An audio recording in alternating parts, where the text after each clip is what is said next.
Hello, everybody. Welcome to one of our favorite things to cover here on Who the Hell Asked. It's Nintendo sales numbers, baby! Hooray! That's right. We finally got numbers for this previous quarter, and we get some spicy new information to come along with this, and possibly have some insight to the direction that the company is going to approach moving forward. But Yes, before we get into all of that, let's talk about the other news of this week, which is not really news quite yet. yeah. The Game Awards will be announcing their nominations on next Tuesday, or is it next Monday? It is next Monday at noon Eastern. And so you know what that means.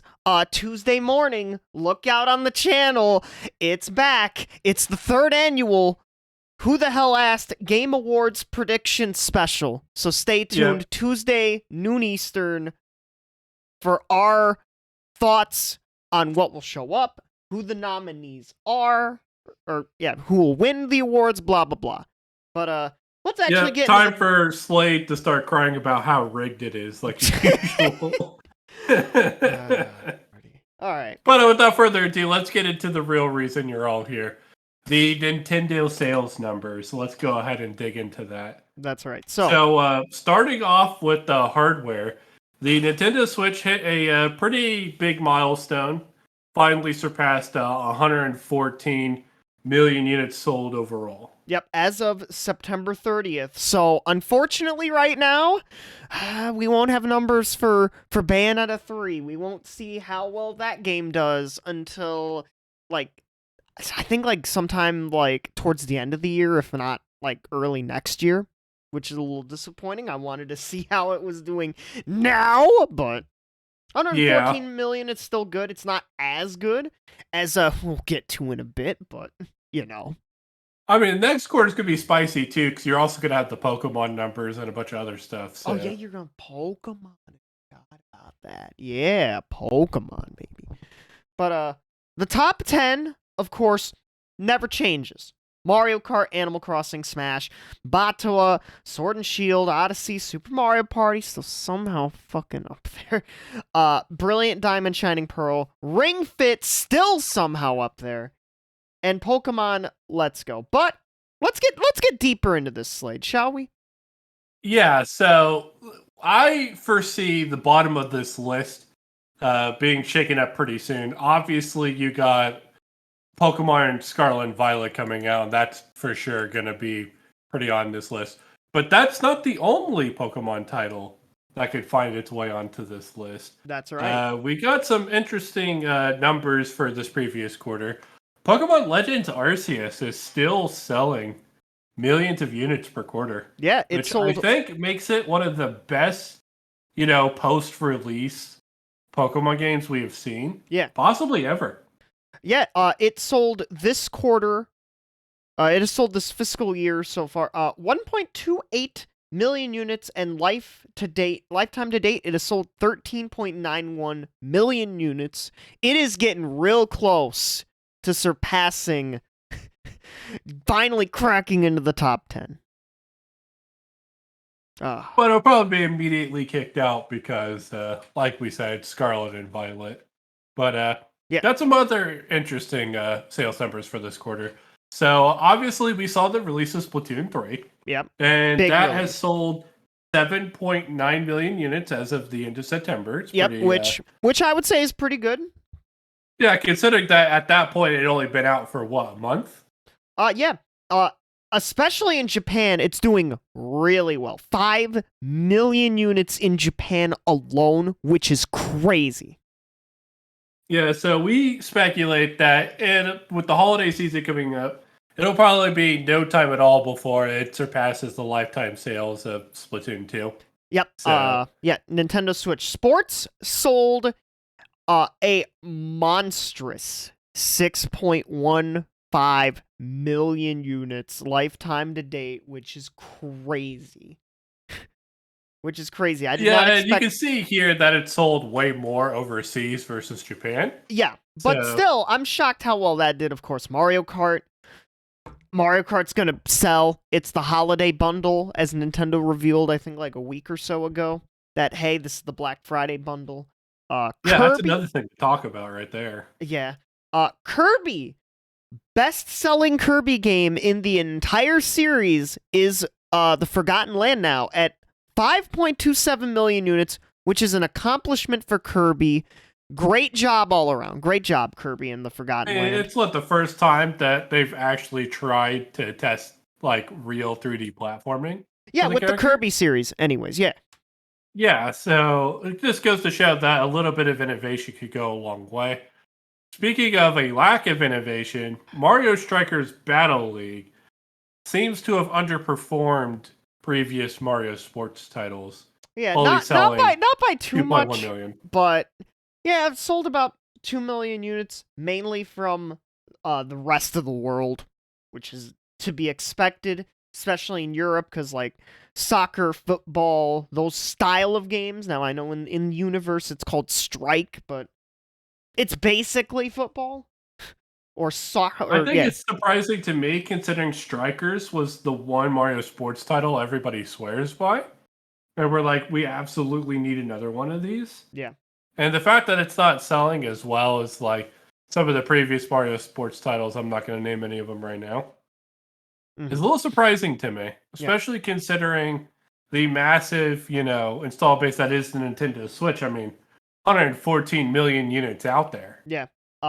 Mario Party Superstars still chugging along, 1.19 million units, over 8 million units lifetime to date, which there is the Mario Party effect, as I call it, where with the exception of Mario Party 6 to 7, because 7 somehow sold more than Mario Party 6, every Mario Party has sold worse as there's been more entries on the same console.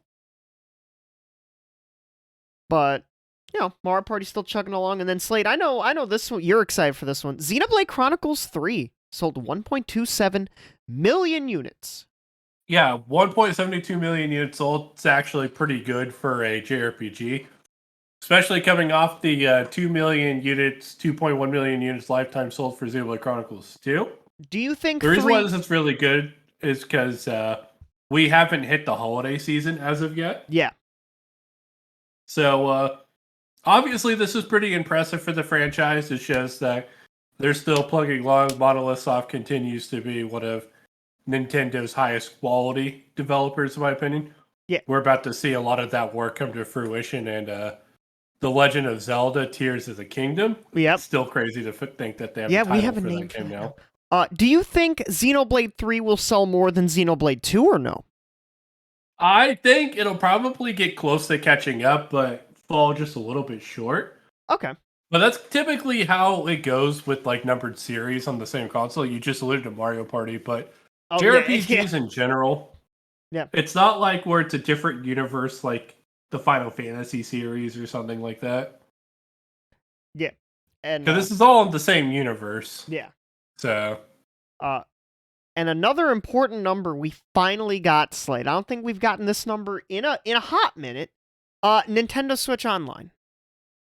Yes. So according to the numbers that we have here, the Nintendo Switch Online subscriptions have reached a total of 36 million, which over sounds pretty impressive. That's a little over a third of the install base, but there's a little bit of trepidation. They neglected to include the information of how much of the subscriptions were just regular Nintendo Switch Online subscriptions versus the expansion pack. Yeah. So the number to me, that's a little bit of a red flag. Yeah. So as they note down below, the number of paid memberships is the total number of users subscribed either to NSO or the expansion pack, including those like myself who are part of a family membership and therefore do not pay individual fees. That is a little bit concerning. Just a wee bit concerning, but yeah, like I said, the fact that they didn't, push out the expansion pack numbers like front and center as their own separate thing, especially that was the big thing that they released for NSO last year. Yeah, and like I said, it's just a little bit concerning that maybe the product isn't doing well as people initially thought it. They might have initially thought it would. Yeah, I know it's all a rocky release. Yeah, I really wish we got the splits. I don't know if we get. I don't remember if PlayStation does this. because I know they just they had their sales numbers recently. I don't think they do either, which sucks. But I really, for Nintendo, I want the sales splits. How many are NSO members? How many are NSO expansion pack members? That would be a cool because number. I'm legitimately curious because I have Same. to see if it's been successful for them or not. Yeah, like maybe next sales figures numbers because Mario Party's out. Mario Party 1 and 2, and maybe 3 by the time we get to it will be on NSO. But of course, like one of my favorite things to talk about is playing cards. Once again, are on the rise, baby. That's right. Playing cards are up 51.6% from 1.3 billion yen to 1.9 billion yen.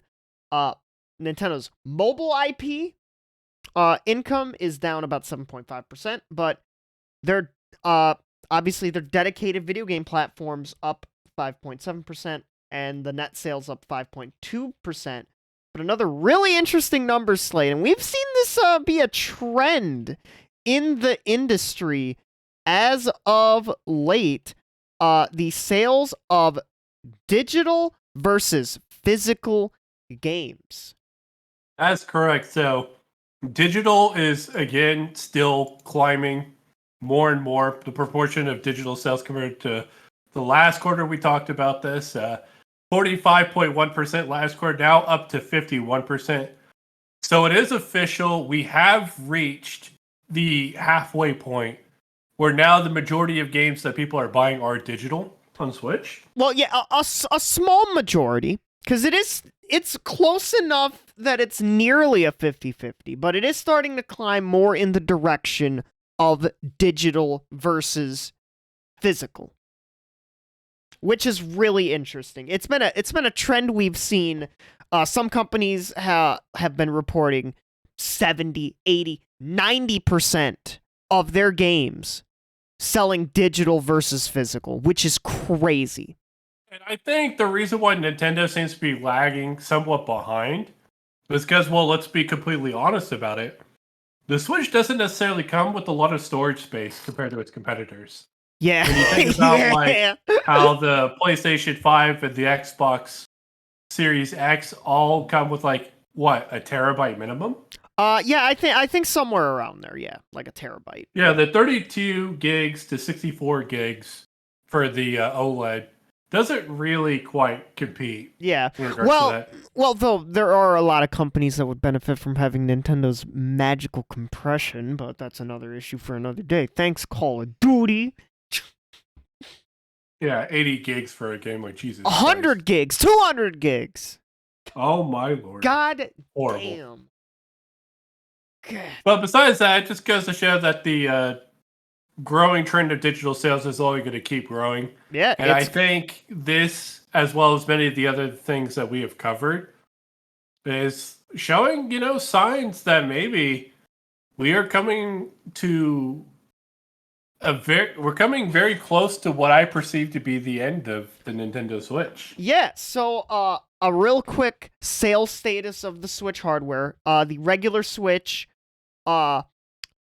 compared to last fiscal year, has sold less than negative 65.2% at 2.23 million.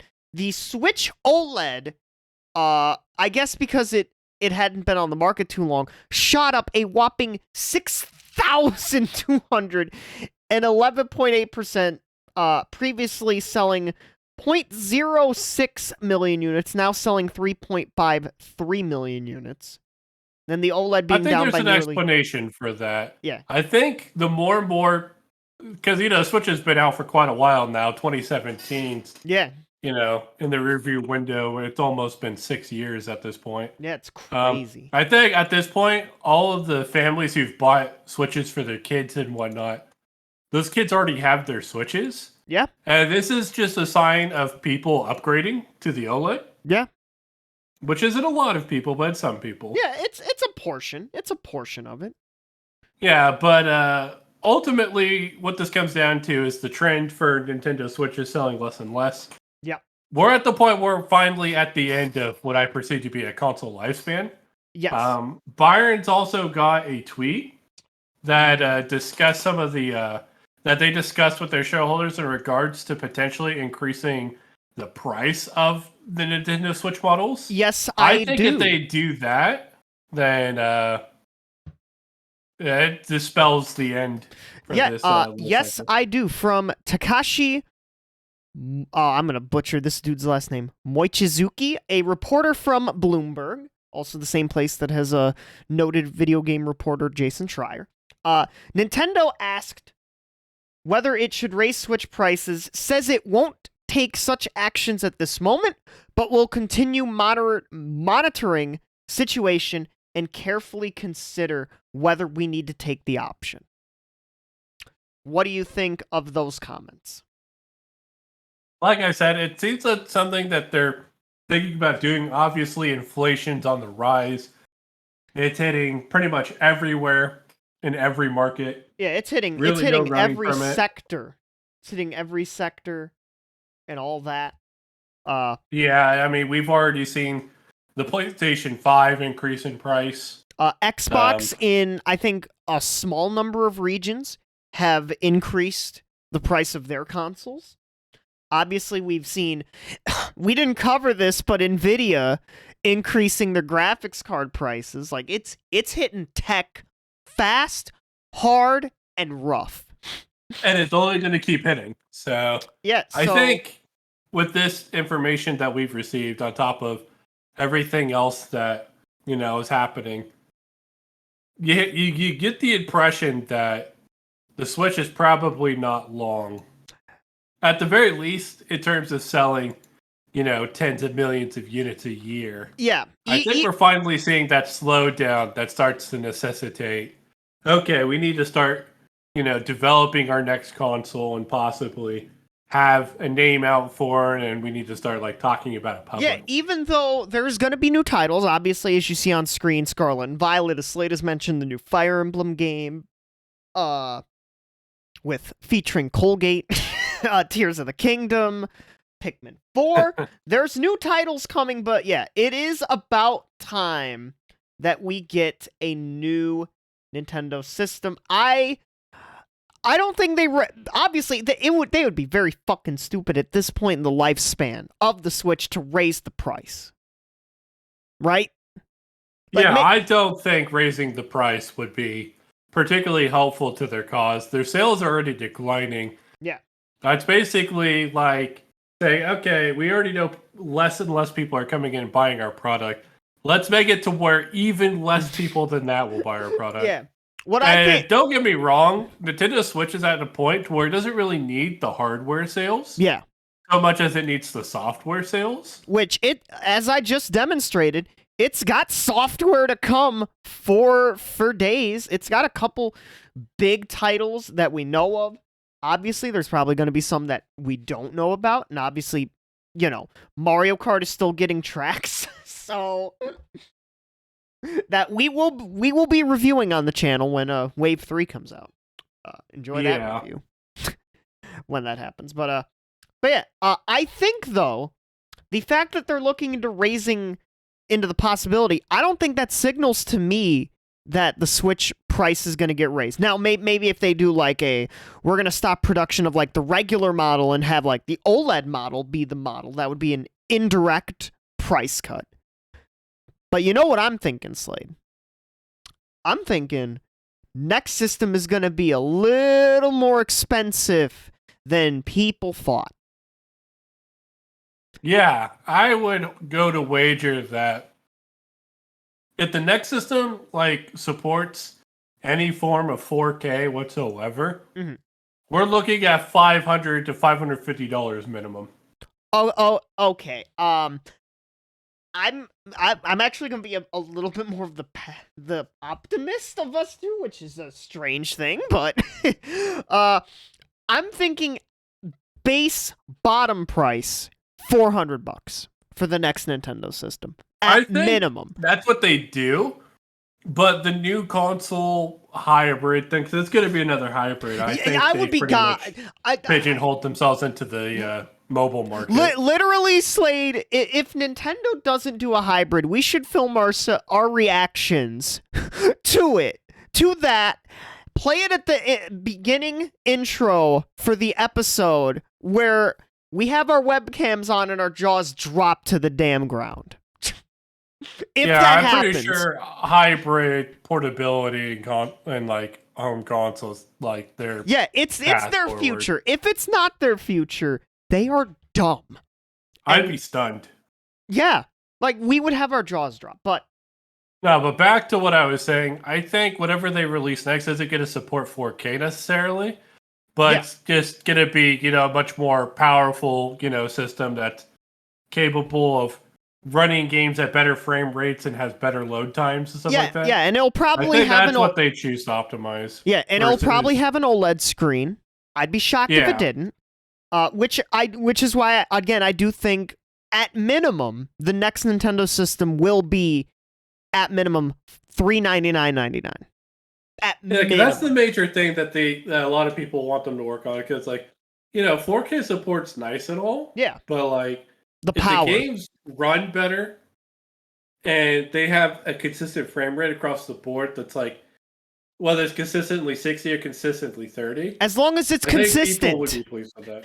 Yes. Yeah, as long as it's consistent.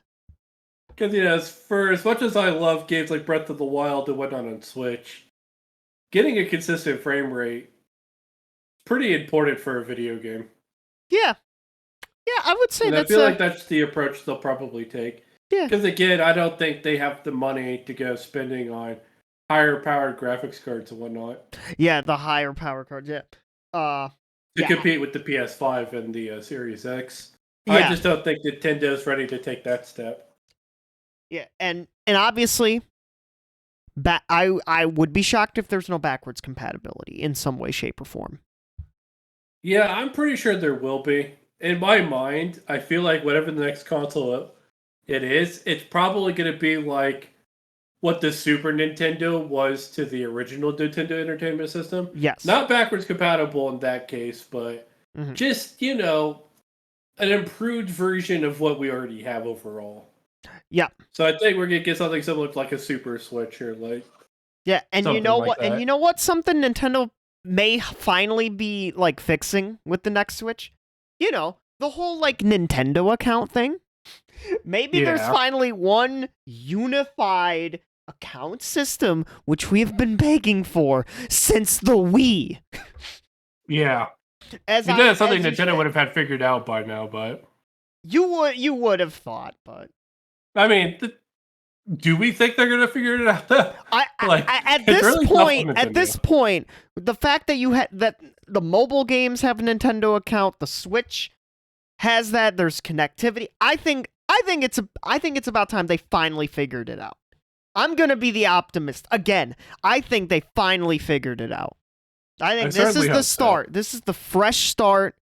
Hey, your Nintendo account on Switch will transfer over to, let's say, I don't know, the Super Switch or the Switch 2. I think they finally figured it out. Yeah, so there's that to look into. So, all right, let's speculate a little bit based off the numbers we have, because we know we have a lot of titles coming out here in November and December, most of them being third party. Yes. Obviously, the one first party product we're talking about is Pokemon.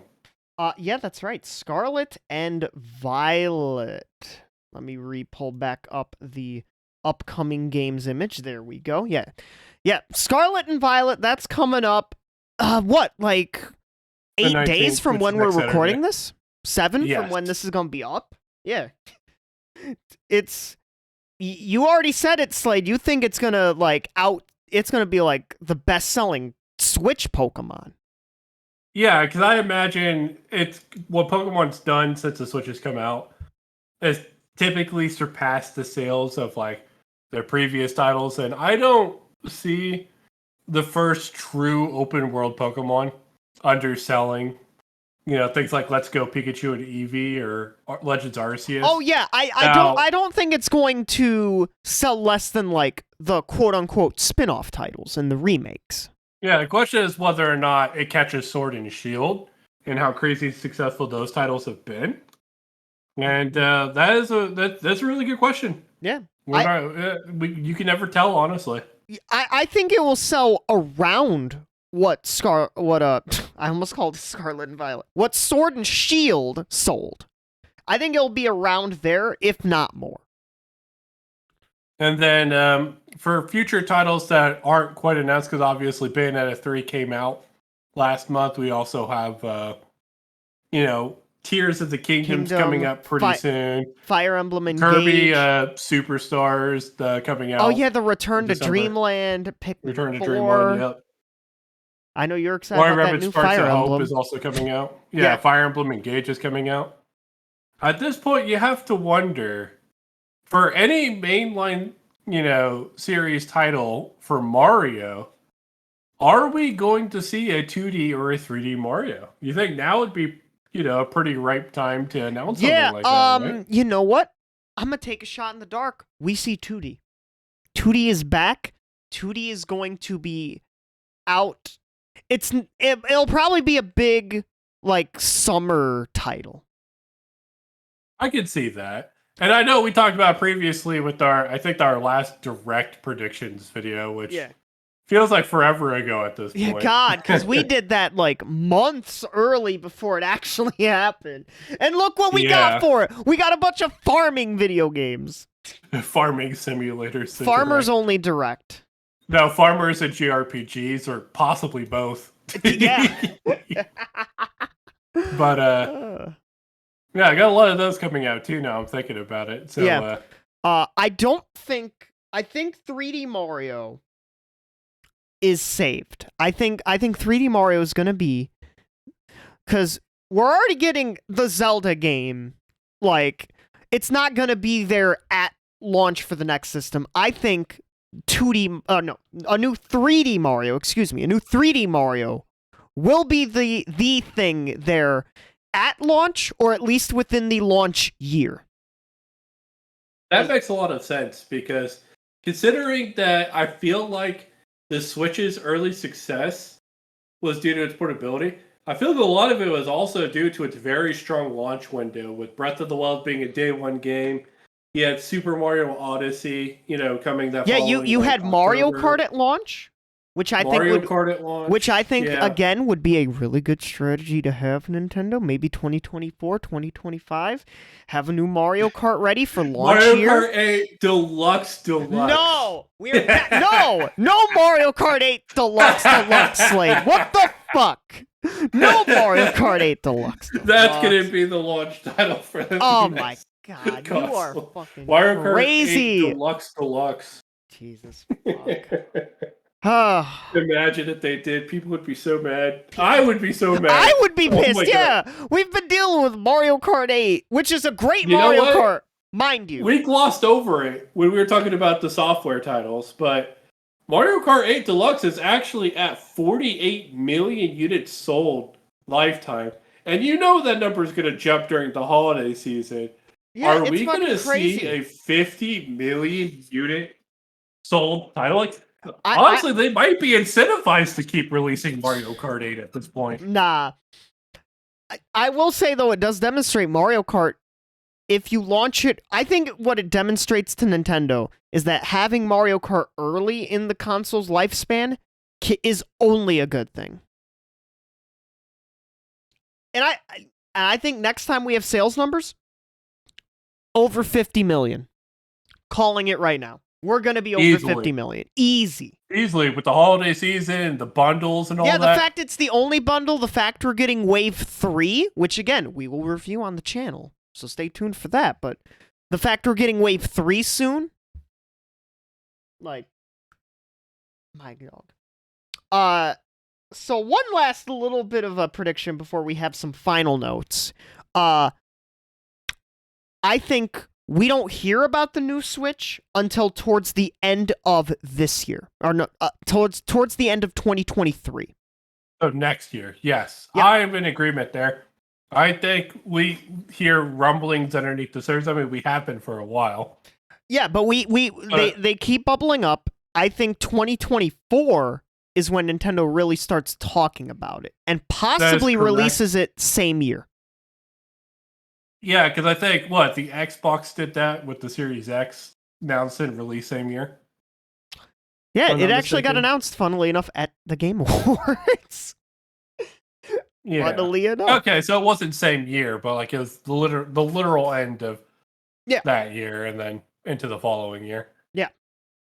But yeah, lots of interesting stuff to go over there. What are some final takeaways we have, Byron? All right, so for some final takeaways, we got an average age distribution for Nintendo Switch users, which it seems the distribution is between around, for the most part, it's around between the ages of like 21 and like 32. So it's around like at least my age range, maybe closer towards the end of the spectrum, maybe closer towards Slade.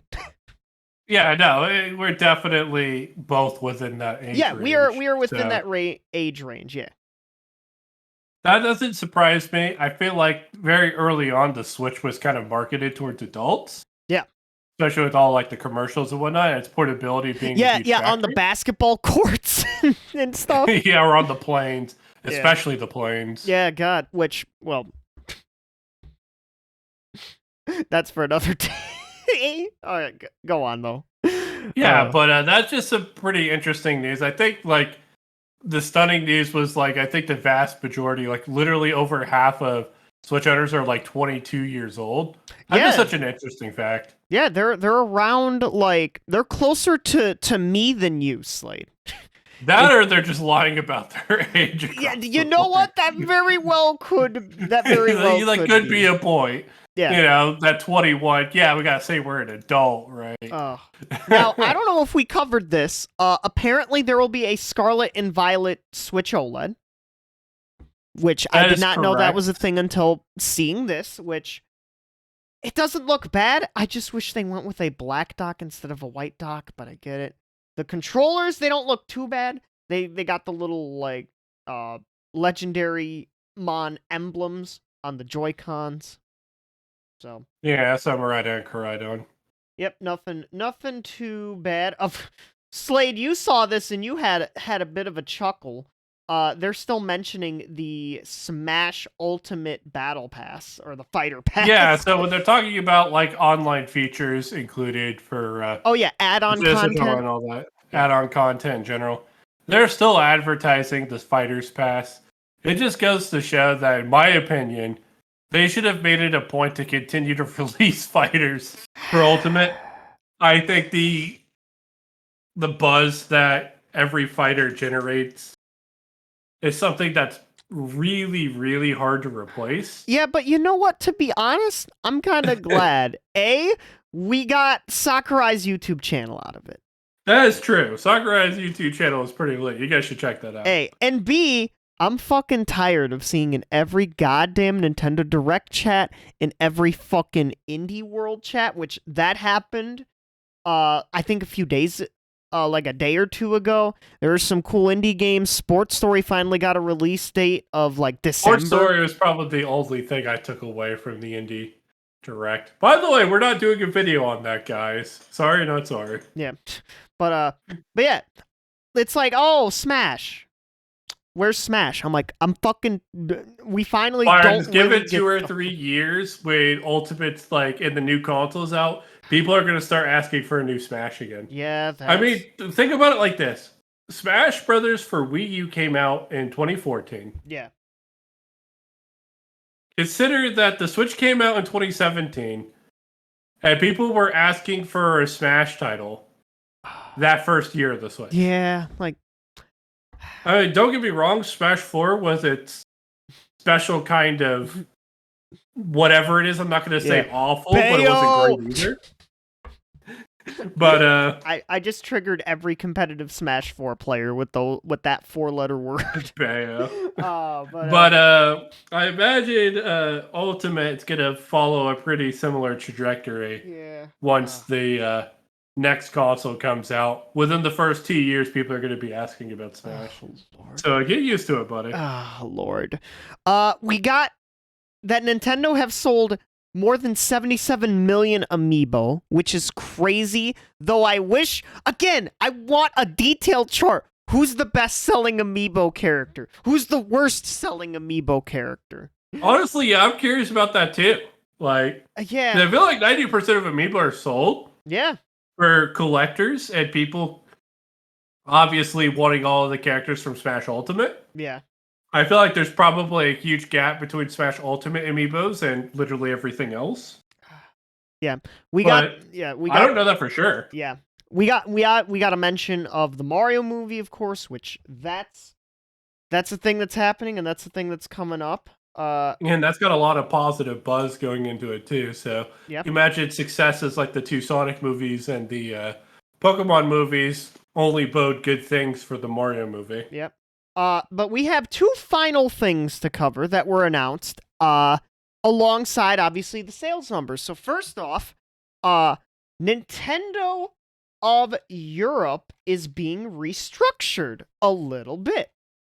Yeah. So for a large TLDR, they're taking apart pretty much all of the individual like subsidies that they have in different countries and congregating it all into one company. Yeah, so the plan is to be merged after the reorganization. There's obviously Nintendo Co. Limited, but then there will be Nintendo of Europe SE, which will consolidate Nintendo of Europe GmbH, Nintendo France SARL, Nintendo Benelux BV, and then Nintendo Iberica SA, all into one big Nintendo of Europe conglomerate. Mm-hmm. But the other interesting news is a notice of an establishment of a joint venture with DNA, who are the people who have made a lot of the mobile games for Nintendo. So there will be a joint venture called Nintendo Systems Co. Limited, which will have a capital of 5 billion yen, 80% of which will be contributed by Nintendo and 20% will be contributed by DNA. And this joint venture is set to start around the time the Mario movie will be out. So TLDR, expect more Nintendo IP in the mobile market, Mario especially. Yep. Yepper. And that's about it. We deep dived in for a little over 35 minutes, and we had some jokes, laughs, hee-hees, and hoo-ha's along the way. And yeah, that's gonna be it for all of the information we have for the quarterly sales numbers for Nintendo. So this has been Slade. And this has been Byron. We will see you all on Tuesday for Who the Hell Asks 3rd Annual Game Awards Predictions Special. Hope you all have a good day, good night, and goodbye.